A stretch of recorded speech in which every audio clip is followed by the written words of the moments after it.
Hi, I'm Steve Shelburne, owner and operator of Shelburne RV here in beautiful Cleveland, Tennessee.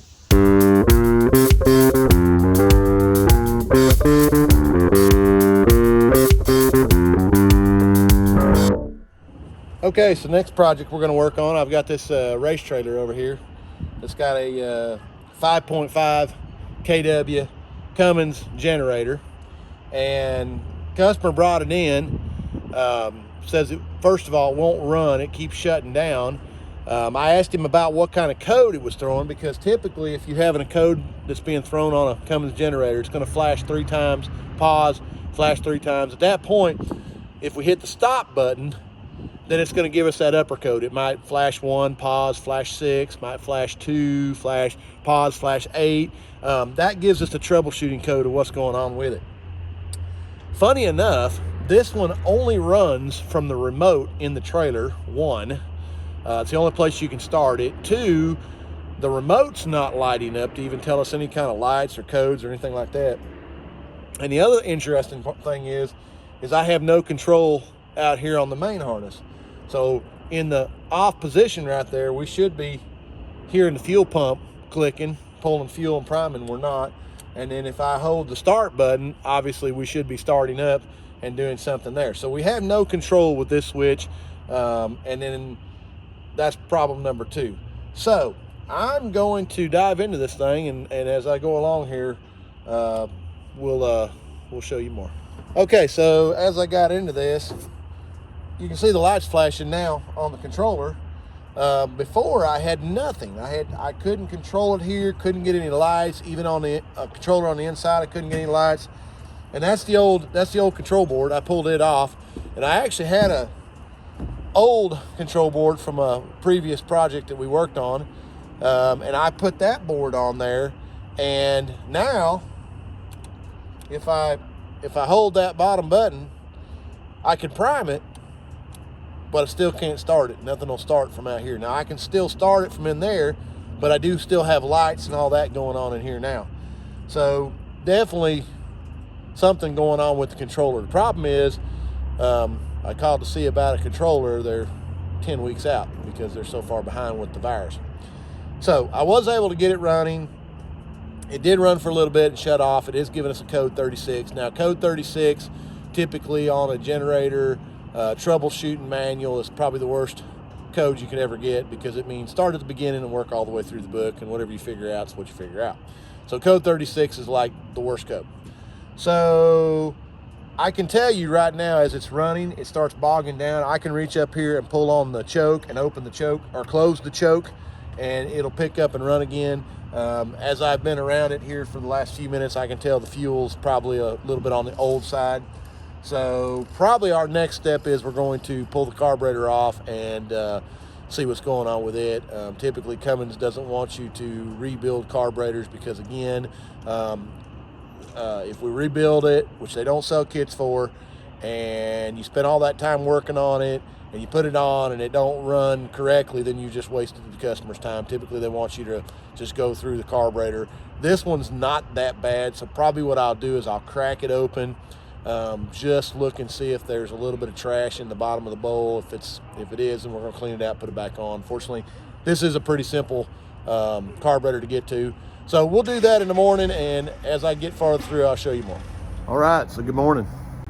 Getting started on our next week going on here. Cousin Geary. So the Solitude you saw a few weeks back, that's been several weeks back, where it had some water damage and the cabinetry inside had gotten destroyed. Well, they came Friday and put all the cabinetry back in. Let's go take a look at that. So they came Friday, they've got all the new cabinetry put in here. Now they had to make all this stuff brand new out of maple. So they've got all the cabinetry now put back in this.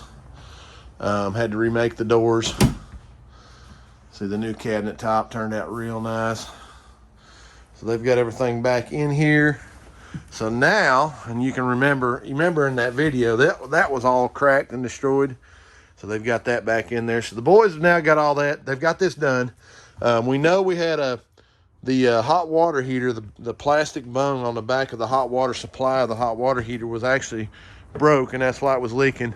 So we've actually had the hot water heater out replaced those fittings on the back with brass nibbles, and then they're out here just going through and testing the whole water system, putting pressure on it, make sure everything's working good, and that there's no leaks and all that stuff. But getting close to having this one finished up. Let's go take a look at what Zach's working on. So this one was damaged with some storm damage, and so last week we actually put a roof on this, and then it had a bunch of issues where stuff had gotten drug. You can kind of see the scratch there, and then it's got a problem with the one of the arms. You can see right here where the arm is broke. So we're going to be replacing the arm on that, and then Zach's got a little touch-up work to do on that. So he's going to get going on that here in just a few minutes. All right, so while they're doing that, I'm going to run over. I've actually had a gentleman contact me over the weekend with an old antique Class A Dodge motorhome. Not sure exactly what year it is, but I had worked on the neighbor's camper about a year ago and had put the bug in his ear that if the gentleman ever got interested to sell me that old thing, that I'd want to buy it. And so he contacted me over the weekend. So we're going to run over there. Cousin Gary and I are going to run over there here in just a few minutes. I've got an appointment with the owner to try to purchase this thing, because it's it's an oldie. I had never seen it before, so I'll let you tag along with me on that, and we'll go see what we can get into. All right, just got back from getting this thing towed over to the shop. Had a customer that was living in this up until yesterday. And I had seen it sitting in a lot several years ago, and thought, man, that'd be a great conversation piece for my lot.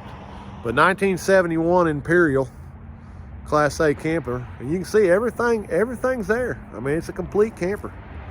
So yeah, kind of neat. Just got it towed up here to the shop, so another little project for later on. Okay, so just a little update on this Cummins 5500 watt generator.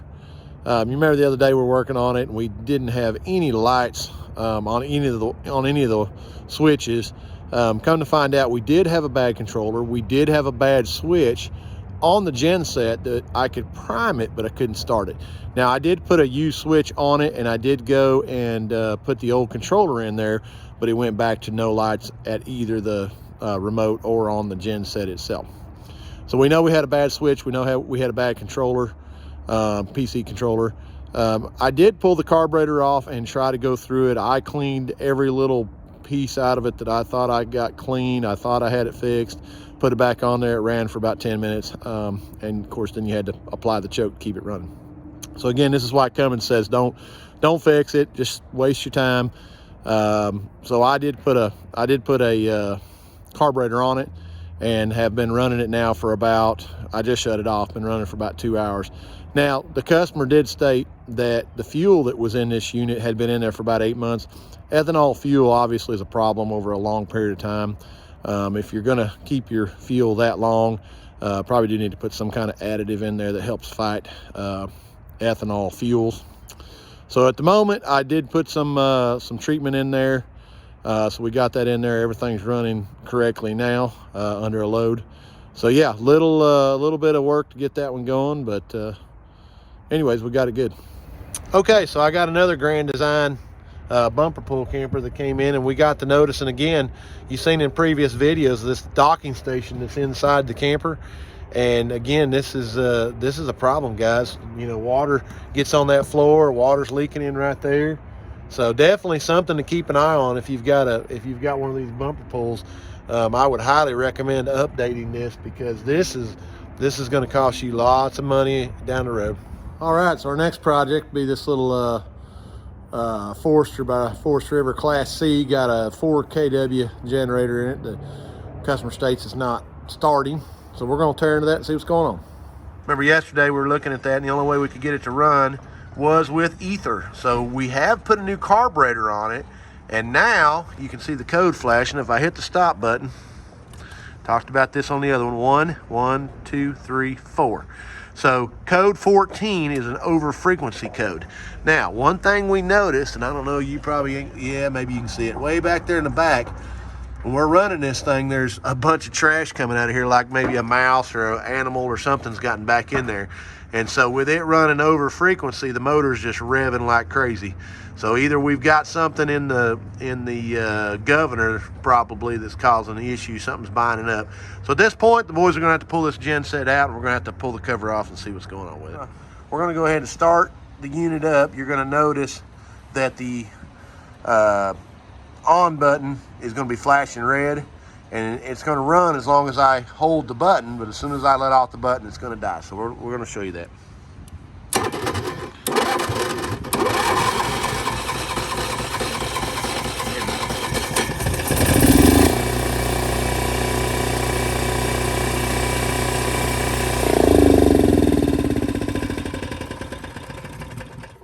Okay, so notice how when I let off the button, it automatically dies. So the functionality of Cummins on their control boards is that if the generator's not producing power, there's no reason for the unit to run. Now, one thing that I'm noticing right off the bat, and I'll let you see this, notice the crack. There's a big old crack between where they poured this plastic resin in there between the control board. There you go, see a little better right there. That's very suspicious to me. And typically over the years, whenever we see that, water has gotten in there and has damaged that control board. So, not saying it's a bad control board, but the first thing we're going to do is we're going to pull the screws out of here, pull the 12-volt battery loose, tape it so it doesn't short anything out.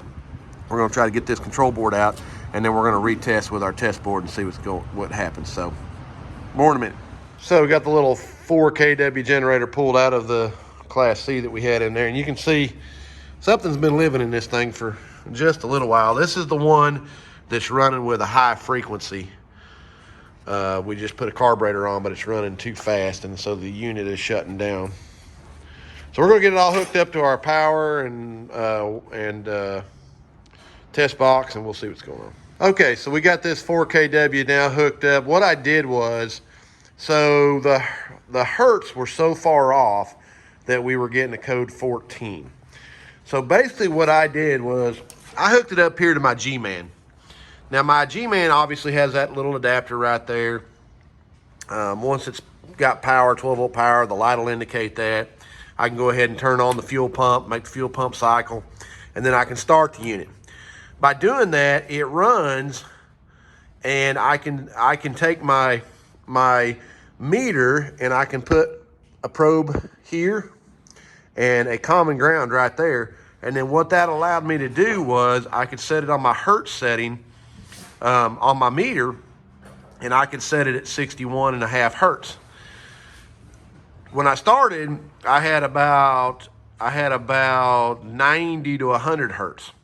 So at that point, I was able to go in here and start adjusting on the engine speed of the motor, because Cummins does not care what voltage you have because it's all set by hertz. If you have 61 hertz, you're going to have 121 to 122 volts, okay? So once I have my hertz set correctly with my G-Man, because what was happening was I kept getting a over frequency code with the controller because it would run and obviously shut down, wouldn't allow it to do it. So once I was able to take my G-Man and set my hertz where I wanted it, then I hooked it back up to the controller and then went ahead, and this is my load center that I built. And obviously 120 hot, 120 neutral. We'll show you here in a minute, but this will light up and show me what my voltage is. Now the hertz on this little cheap meter that I bought doesn't really work very well because it always says 60. So what I do is I hook my meter up to it and I put it in a hertz mode, and then that allows me to fine tweak it on my hertz. Now, when I'm ready to load test it, then what I do is I can turn this switch on, and there's a 1300 watt heating element that's built inside there. The fans come on. Obviously the heat comes out here. The fans push the air through and keep it cool. And then that allows me to put about a 13 amp load on the unit. So I'm gonna go ahead and fire it up right now, and then I'll show you on the meter about where my hertz are. Now my hertz are gonna be a little high without a load on there. Typically that usually doesn't matter too much because we've got the hertz within where it needs to be, but here we go.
Okay, so as you can see, now that we've done the test on there, the hertz do jump a little bit, but as long as we're inside that window, the controller is going to allow us to keep running.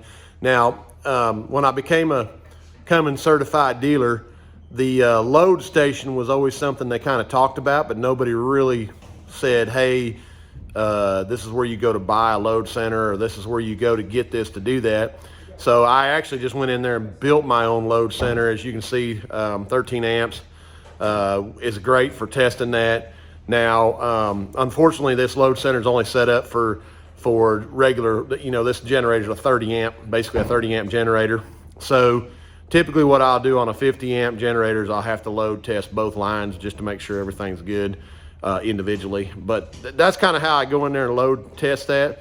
But you see, obviously I had a little bit of tweaking after we put the carburetor on to go in there and get my hertz just right. And that's where the G-Man was very, very helpful to allow me to keep it running until I got the hertz where I needed.